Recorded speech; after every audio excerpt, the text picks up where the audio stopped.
ዛሬ ለፀጉራችን እጅግ በጣም ጠቃሚ የሆኑ 5 ቤት ውስጥ የምናደርጋቸው ትሪትመንቶችን እነግራችኋለሁ። እነዚህ ከአምስቱ ትሪትመንቶች አንዱን ብቻ በመጠቀም ለፀጉራችሁ ዘላቂ የሆነ ለውጥ እንድታመጡ ያደርጋችኋል ማለት ነው። እንዲሁም ደግሞ ፀጉራችን እንዲረዝምና የበለጠ ውበት እንዲኖረው ያደርጋል። እነዚህ 5 ነገሮች ከአምስቱ ነገሮች ሁለቱን ብቻ ከሁለቱም ደግሞ አንዱን በመጠቀም ትልቅ ለውጥ ማየት እንችላለን ማለት ነው። የመጀመሪያው ነገር በተለያዩ ኦይሎች ቤት ውስጥ ባለን ኦይል በኦሊቭ ኦይል ሊሆን ይችላል እንዲሁም ባላችሁ ኦይል ቆዳችንን ከመታጠባችን በፊት ማሳጅ ማድረግ።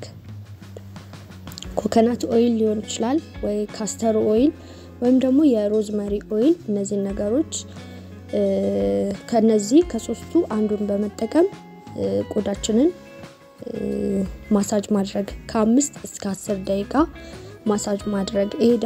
ይሄ ማሳጅ ማድረጋችን አንደኛ ብለድ ሰርኩሌሽን የምንለው የደም ዝውውርን ይጨምርልናል። እንዲሁም ደግሞ የፀጉራችን ጥንካሬ ፎሊክላችን የምንለው ያንን እንዲጠነክር ያልተጎዳ የጠነከረ ፀጉር ወይም ደግሞ ያማረ ፀጉር የምንለው እንደዛ እንዲወጣ ያደርግልናል ማለት ነው። በአጠቃላይ ለፀጉራችን ውበት እንዲኖረው አሪፍ ይሆንልናል ማለት ነው። ስለዚህ መጀመሪያው ይሄ ነው። ወደ ሁለተኛው ስናልፍ ሁለተኛው አሎቬራ ነው። የሚገዛውም ሊሆን ይችላል ወይም ደግሞ በተለይ ደግሞ ጠቃሚ ነው ብለን የምናስበው ይበልጥ ከሚገዛው ይልቅ ፍሬሽ አሎቬራ አለ አይደለ? እሱን ፀጉራችን ላይ ቆዳውም ላይ እንዲሁም ደግሞ ፀጉራችን ላይ አጠቃላይ ያንን ጄሉን መቀባት ማለት ነው። ይሄም ከ30 እስከ 60 ደቂቃ ቆይቶ ከመታጠባችን በፊት ማለት ነው ማቆየት። ከ30 እስከ 30 ደቂቃ ራሱ ካቆያችሁት እጅግ በጣም ነው የሚሆነው። ከዛ በኋላ በሻምፖ አድርገን መታጠብ ለፀጉራችን አሪፍ ነው የሚሆነው። ይሄ አንደኛ ነገር ምንድነው ፎሮፎር ካለብን እንዲጠፋ ያደርጋል። በነገራችን ላይ ፎሮፎር ፀጉራችን ላይ ካለ የፀጉራችን ጤናው ይቀንሳል፣ እንዲሰባበር እንዲነቃቀል ይሆናል። ስለዚህ ርዝመትና ጥንካሬ እንዳይኖረው ያደርጋል ማለት ነው። ስለዚህ አሎቬራ ጄል የምንለው ከፀጉራችን ከመጥቀሙም ባለፈ ፎሮፎር ያጠፋልናል ማለት ነው።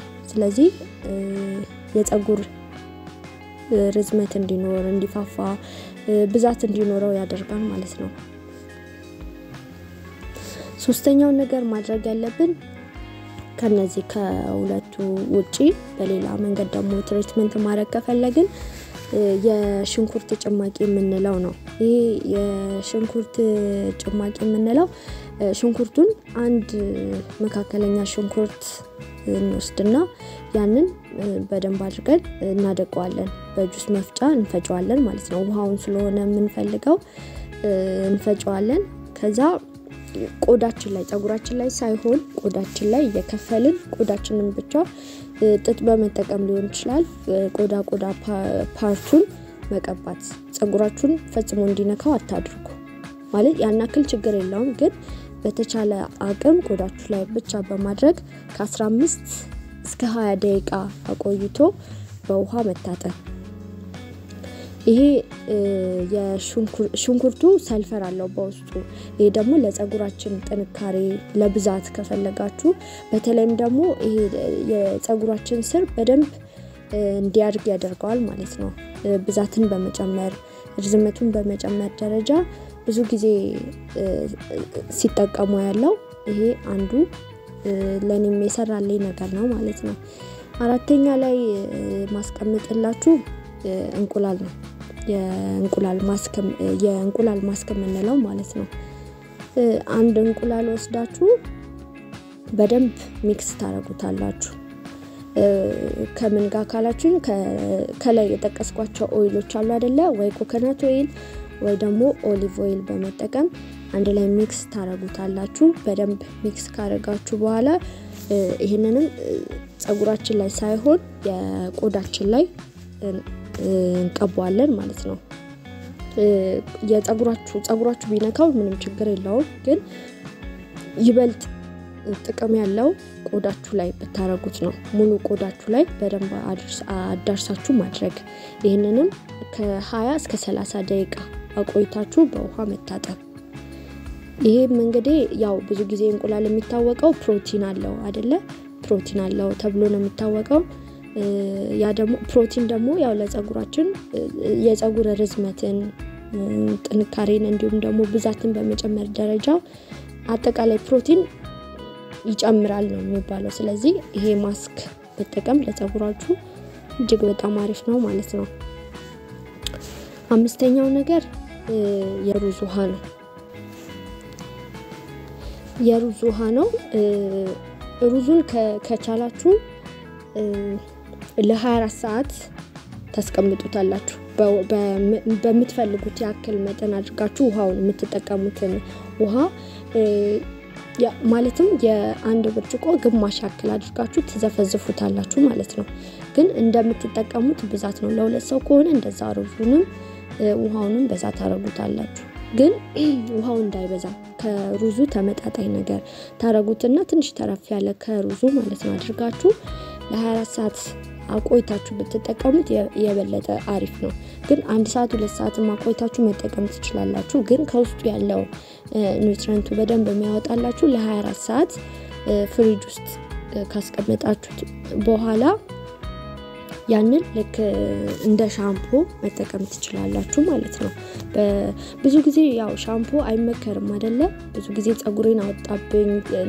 ተነቃቀለ ጸጉሬ ሳሳ ብዙ ሰዎች ሲሉ ሰማለውና ሻምፖ ብዙ ጊዜ አይመከርም ከቻላችሁ ያው ቤት ውስጥ የሚሰሩ ሻምፖዎች አሉ እንደዚህ በቀላሉ እንደ ትሪትመንት የምንጠቀማቸው ማለት ነው በዛው እንደ ሻምፖ የሚያገለግለን ማለት ነው እንደዛ እንድሰራላችሁ ከፈለጋችሁ ኮሜንት ላይ ጻፉልኝ ቤት ውስጥ የሚሰራ በቀላሉ ራሳችን መስራት የምንችለው ሻምፖ አለ ለጸጉራችን የማይጎዳ ማለት ነው ያንን ይዤላችሁ አጠቃላይ ስቴፑን እንዴት መስራት እንዳለባችሁ ይዤላችሁ መጣለው ያው ብዙ ሰዎች አይጠቀሙም ሻምፖ ከጥቅሙ ይልቅ ጉዳቱ ስለሚያመዝን ጸጉራችን ስለሚበጣጥሰው ብዙ ሰዎች አይጠቀሙም ግን አንዳንድ ሻምፖዎች ደግሞ አሉ ለጸጉር ተብለው ማለት ስፔሲፊክ ተደርገው የሚሰሩ አሉ እንዳይበጣጥስ እንዳይነቃቀል ተደርጎ የሚሰሩ አሉ ግን